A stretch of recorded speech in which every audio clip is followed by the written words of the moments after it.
스토아 학파 하면 보통 로마 철학이라고 생각하시죠? 그런데 말이죠. 그 뿌리가 로마가 아니라 전 세계에 걸쳐 있다면 어떨 것 같으세요? 오늘은 바로 그 놀라운 비밀, 스토아 학파의 진짜 역사 속으로 한번 들어가 보겠습니다. 자, 스토아적이다. 이 말을 들으면 머릿속에 딱 떠오르는 이미지가 있지 않으세요? 아마 이런 느낌일 거예요.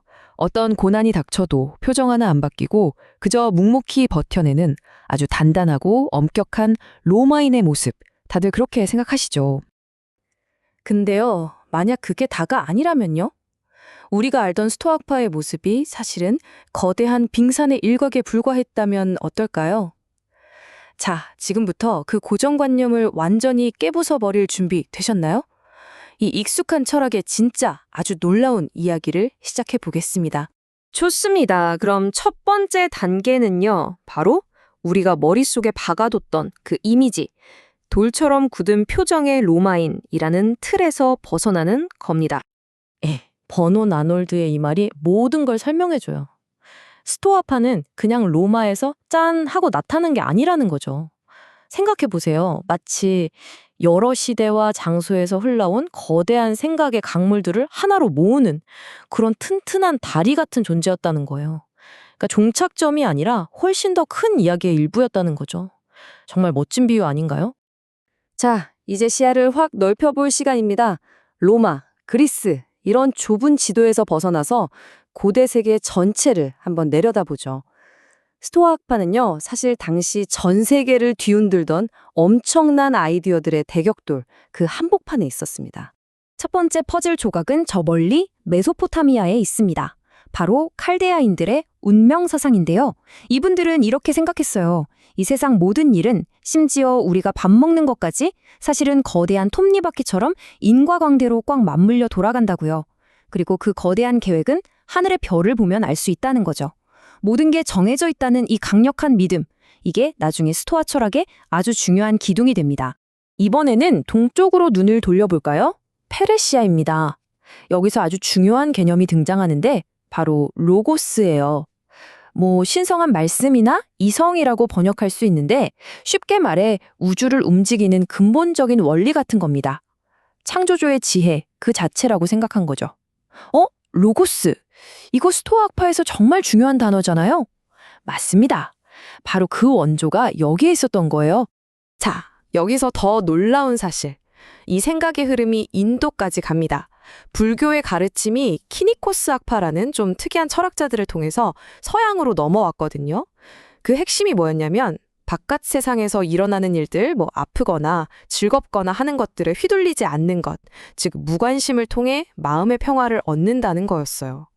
딱 감이 오시죠? 스토아 학파가 그렇게나 중요하게 여겼던 아파테이아, 바로 그 내면의 평온함의 뿌리가 여기에 있었습니다. 자, 지금까지 전 세계에 흩어져 있던 재료들을 살펴봤어요. 이제 이 재료들에 불을 붙여서 하나의 요리로 만들어낼 결정적인 불꽃을 만나볼 차례입니다.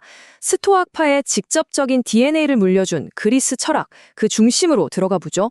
여기 두 명의 거인이 있습니다. 헤라클레이토스와 소크라테스. 한 명은 고개를 들어 저 광활한 우주의 법칙, 로고스를 이야기했고요. 다른 한 명은 고개를 숙여 바로 우리 인간의 삶, 어떻게 살 것인가를 물었죠. 정말 하늘과 땅 차이 같은 이 두 생각이 어떻게 하나로 합쳐져 스토아파가 될 수 있었을까요? 진짜 신기하지 않나요? 먼저 우주를 이야기한 헤라클레토스부터 만나보겠습니다. 네, 헤라클레이토스의 세계관은 한마디로 불입니다. 그는 이 우주 전체가 거대한 신성한 불이라고 봤어요. 그리고 바로 이 관점이 스토아 학파 세계관의 아주 단단한 기초가 됩니다. 이 말 정말 대단하지 않습니까? 우주는 누가 만든 게 아니라는 거예요. 그냥 처음부터 지금까지 그리고 앞으로도 영원히 타오르는 살아있는 불 그 자체라는 거죠. 모든 것은 이 활활 타오르는 불꽃에서 나왔다가 다시 그 불꽃으로 돌아가는 엄청나게 역동적인 과정인 셈입니다. 그냥 막 변하는 게 아니에요. 헤라클레이토스가 볼 때 이 변화에는 아주 명확한 질서가 있었습니다. 여기 보시는 것처럼 불이 물이 되고 흙이 되는 아래로 가는 길이 있고 또 흙이 다시 물을 거쳐 불로 돌아오는 위로 가는 길이 있다는 거죠. 이 모든 과정을 지배하는 게 바로 뭐다? 네, 로고스, 즉 보편적인 이성이라는 겁니다. 정말 체계적이죠? 자, 이제 저 멀리 우주에서 다시 우리 발밑, 우리 삶으로 초점을 옮겨보겠습니다. 바로 소크라테스 덕분인데요. 이분이 철학의 판도를 완전히 뒤집어놨어요. 세상이 뭘로 만들어졌는지가 뭐가 중요해? 중요한 건 우리가 어떻게 살아야 하는 거지? 바로 이 질문을 던진 겁니다. 바로 이겁니다. 소크라테스가 한 가장 위대한 일이죠. 뜬구름 잡던 철학을 우리 삶 속으로 끌고 내려온 거예요. 너의 삶은 어때? 도덕이란 뭘까? 이런 현실적인 질문을 던지게 만든 거죠. 철학이 드디어 쓸모 있어지기 시작한 순간입니다. 소크라테스는 주변 세상을 둘러보면서 이런 생각을 했어요. 와, 이 세상은 꼭 우리 인간을 위해 만들어진 것 같지 않아? 눈썹은 땀이 눈으로 들어가는 걸 막아주고 손은 도구를 쓰기 딱 좋게 생겼고 이런 완벽한 설계를 보면 분명히 지혜로운 창조주가 있을 거라고 믿었던 거죠. 이 섭리에 대한 믿음이 나중에 스토아 학파에게 그대로 이어집니다. 자, 드디어 마지막 장입니다. 지금까지 우리가 전 세계에서 모아온 모든 퍼즐 조각들 있죠? 메소포타미아의 운명, 페르시아의 로고스, 인도의 평정심, 그리고 그리스의 우주관과 윤리학까지. 이 모든 걸 합쳐서 스토아 학파라는 거대한 그림을 완성해 보겠습니다. 보세요. 이 표 하나에 모든 비밀이 담겨 있습니다. 스토아 학파의 진짜 위대함은 뭐였냐면요. 헤라클레이토스의 우주와 소크라테스의 인생이라는 전혀 다른 두 세계를 하나로 합쳐버린 거예요.